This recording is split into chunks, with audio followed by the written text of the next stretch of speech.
Deuteronomy chapter 5, verses 8 to 10. Do not make idols of any kind, whether in the shape of birds or animals or fish. You must never worship or bow down to them. For I, the Lord your God, am a jealous God who will not share your affection with any other God. I do not leave unpunished the sins of those who hate me, but I punish the children for the sins of their parents to the third and fourth generations, but I lavish my love on those who love me and obey my commands even for 1,000 generations. Wow, we're still in that 1,000 generations from when this was read, say 1500 BC, something like that.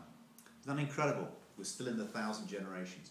The second commandment, spelling out the terms of covenant: you shall not make for yourself any carved image, you shall not bow down to them. It prohibits not only idolatry regarding false gods, it also deals with making an image of any created thing that we might worship. So in that day, as well as in our day, worship was tied up with images. And they were idealized, they were symbols of something. We see the pictures in ancient Ephesus of Diana with like a multi sort of racks of breasts, and the idea was of being the mother of all, you know, giving suckle to the whole earth, you know, reproducing and bearing fruit. So it was the mother of all. So you can see it was a sort of powerful image. And it was an idealized image, and God will not allow any such thing. He will not be replaced by any other image.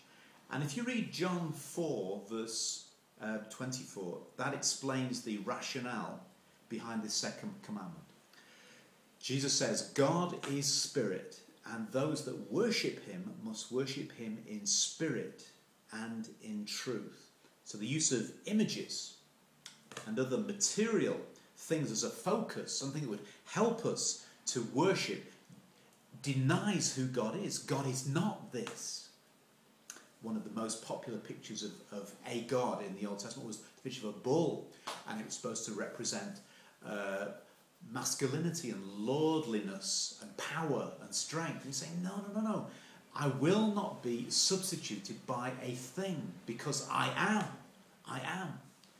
That's enough for you. God is spirit, and those that worship him must worship him in spirit and in truth. And Paul, in a very powerful passage, reminds us of the futility of trying to reassemble God in our own image. In Romans 1, verse 22 to 23, professing to be wise, they became fools. You know that bit. And they changed the glory of the incorruptible God, and that can mean unchangeable God, into an image made like corruptible man, and birds and four-footed animals and creeping things. God is not going to change his sovereign position for anything else. And it uses the word jealous. He is a jealous God. What on earth does jealous mean? God's jealousy is like his love in action. He refuses to share the human heart with any rival.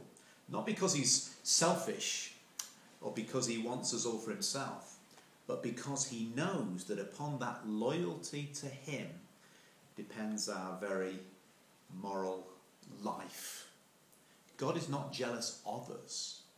He's jealous for us. Do you see that? Visiting the iniquity of the fathers, it says, on the children to the third and fourth generations of those who hate me. So now this doesn't mean that God is going to whop you.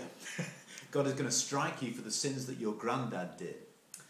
The important words are of those who hate me. If the descendants love God, then they won't walk in the iniquity of their forefathers. If the children walk in the steps of their father, no one's going to be condemned for what they haven't done, right?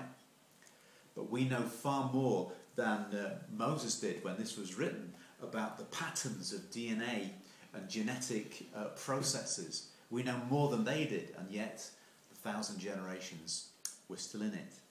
So the focus here is on idolatry, and this refers to judgment on a kind of a national scale.